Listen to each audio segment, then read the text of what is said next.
சென்னைக்கு அருகில் வராமல் தொலைவில் சென்றாலும் நல்ல மழைப்பொழிவை கொடுத்திருக்கு. கிட்டத்தட்ட 48 மணி நேரம் தொடர்ந்து மிதமான மழையும் ஒரு சில இடங்கள்ல மிக கனமழை வரைக்கும் பதிவாகியிருக்கு. இன்று காலை 8:30 மணி நிலவரப்படி தமிழகத்தில் அதிகபட்சமாக சென்னை எண்ணூரில் 13 சென்டிமீட்டர் மிக கனமழையாக பதிவாகியிருக்கு.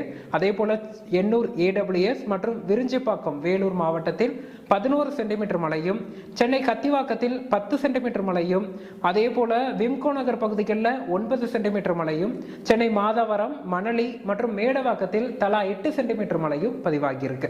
இந்த சூழல்ல சென்னை, திருவள்ளூர், காஞ்சிபுரம், செங்கல்பட்டு மாவட்டங்களில் பதிவான அந்த லேசான மிதமான மழை தற்போது குறைந்திருக்கு அப்படின்னே சொல்லலாம்.